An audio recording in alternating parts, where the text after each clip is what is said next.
Bonjour à tous, c'est Prof et Geek, je suis très heureux de vous retrouver pour une nouvelle vidéo. Et dans cette vidéo, on va débriefer une lecture que vous avez choisie. Mais avant ça, générique!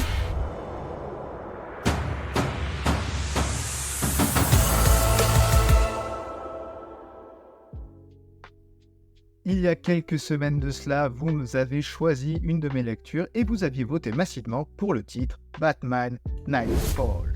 J'ai lu le tome 1, je vous l'avais présenté il y a quelques temps déjà, et j'ai enchaîné pendant tout l'été, et j'ai lu les 5 titres qui composent l'œuvre, plus sa suite qui est Le Fils Prodigue, et il est maintenant temps d'en parler. Le débriefing se fera tome par tome, alors il y aura un petit peu des spoils sur le contenu, alors ça sera pas histoire par histoire, mais vraiment le fil rouge va être expliqué, et on va essayer de faire ça rapidement, et surtout essayer de vous donner envie de le lire. Batman Nightfall, le tome 1, je vous l'ai présenté également il y a quelques temps, mais on va refaire un petit débriefing dessus. C'est l'occasion de rencontrer un nouveau méchant qui arrive pour prendre Gotham City sous contrôle et pour se friter à Batman. Et ce méchant n'est autre que Bane. Bane qui est vraiment un méchant qui était très sous-coté. Je vous avais expliqué que franchement là-dedans c'est du pur génie. Le type est vraiment très fort, très intelligent.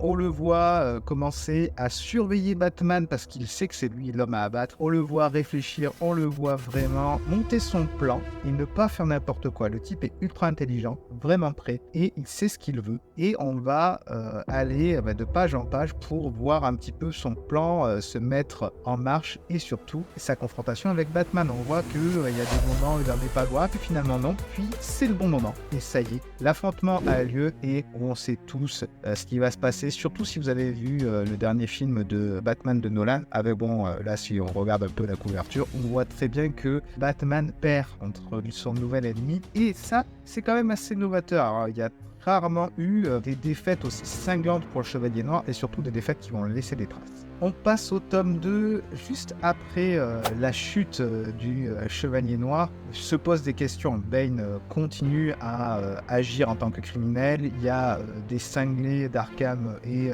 des super vilains qui sont partout. Bruce Wayne ne peut pas laisser sa ville dans cet état et doit choisir un héritier, quelqu'un qui va reprendre le masque, le symbole de Batman et se battre en son nom. Quelque chose qui n'est jamais arrivé. De toute l'histoire de Batman, il n'y a jamais eu cette question de succession. On se doutait que potentiellement un Robin pourrait reprendre le flambeau. Il y en a eu 3 jusque-là. Il y a eu Dick Grayson. Il y a eu également Jason Todd par la suite, mais qui est décédé. Il y a eu une grande histoire là-dessus, si vous avez un peu suivi la continuité. Et on est avec Tim Drake, qui est un jeune Robin qui peut pas prendre le costume. Donc la question se pose, est-ce que ça va être Dick Grayson et Batman va s'y refuser, tout simplement parce que Dick a quitté la Bat Family. Elle n'est pas encore composée vraiment, cette Bat Family, et il doit voler de ses propres ailes. Donc il cherche quelqu'un et il va prendre Jean-Paul Vallée, un Français qui est un descendant d'une lignée de chevaliers croisés qui vénèrent Saint Dumas et qui se font passer du coup pour un ange protecteur, un ange vengeur qui s'appelle Azrael. Et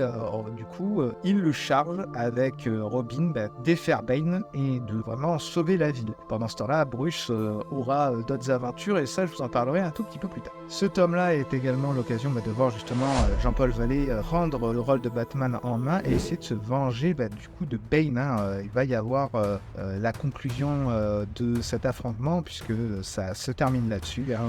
L'affrontement de Batman et de Bane arrive, même si Bane sait que ce n'est pas le même Batman. La confrontation et vous verrez qui en sort vainqueur. On arrive au tome 3 avec du coup un Azrael qui a repris un petit peu le contrôle de la ville et qui s'efforce justement dans ce tome-là de boucler tous ceux qui sont hors de contrôle.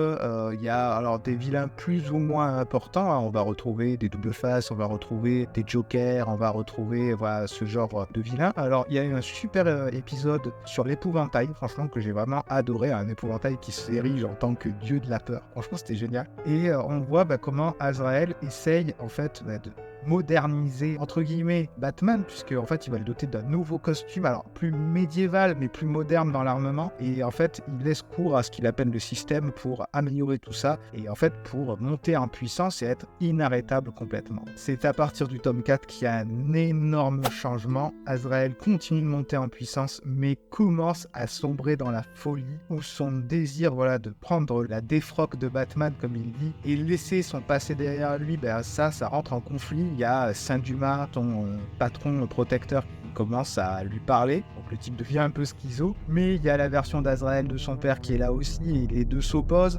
Il a aussi le rôle de Batman, il a complètement rejeté Robin qu'il a carrément menacé, il y a eu un affrontement. Le manoir Wayne est en piteux état, il y a plus personne dedans, donc c'est vraiment la grosse galère, et on voit du coup un jeune Tim Drake, Robin, qui essaye tant bien que mal de faire ce qu'il peut et de contacter Bruce pour qu'il revienne. Et ce retour est marqué à la fin du tome 4 et surtout dans le tome 5. Bruce Wayne revient en pleine forme et essaie en fait d'arrêter Azrael devant sa folie et devant tout ce qu'il a fait. Il dit non mais tu n'es pas le vrai Batman. Bruce Wayne qui a un temps réfléchi à laisser complètement Batman au placard quand il voit ce qu'est devenu Gotham et quand il voit ce qu'est devenu sa création, il ne peut pas.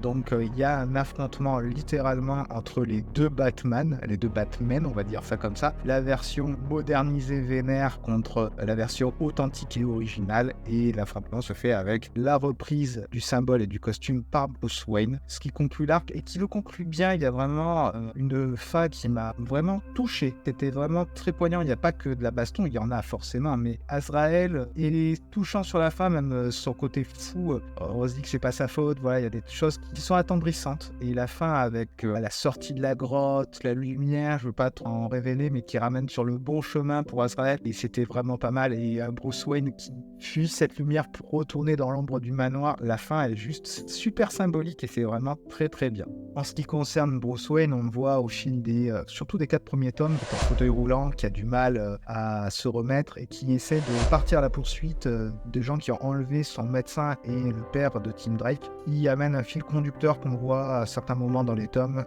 et on peut voir un petit peu de ce qu'il fait. Il ne reste pas inactif. Et on voit surtout comment il est soigné, ce qui est complètement différent du film de Nolan. Franchement, si vous avez l'occasion de voir, il y a un petit côté mystique, magique là-dedans qui passe, pourquoi pas, ça marche bien. Mais on est loin dans le puits où il se fait remettre la colonne vertébrale, il souffre le martyr. Là aussi, il souffre, mais vraiment d'une autre façon. Et on arrive dans ce tome additionnel qui est le fils prodigue, où là, justement, Bruce Wayne, qui a repris quand même le costume, n'est pas encore prêt physiquement et doit réfléchir à des changements. Azrael, c'est un échec pour lui, une grosse erreur, et il ne peut pas se permettre que ça se revienne. Donc là, enfin, c'est Dick Grayson qui prend le costume. Et on voit la relation entre Dick Grayson et le nouveau Robin, et justement, ce qui amène vraiment tout un cheminement dans la tête de Dick. Il y a toute une réflexion qui est à voir si cette vie à laquelle il a tourné le dos, est-ce que c'est ce qu'il souhaite. Il y a eu des échecs, puisqu'après il est parti chez les Titans, il a pris son identité de Nightwing. Est-ce qu'il vole vraiment de ses propres ailes? Et il y a un petit passage à la fin où entre lui et Bruce,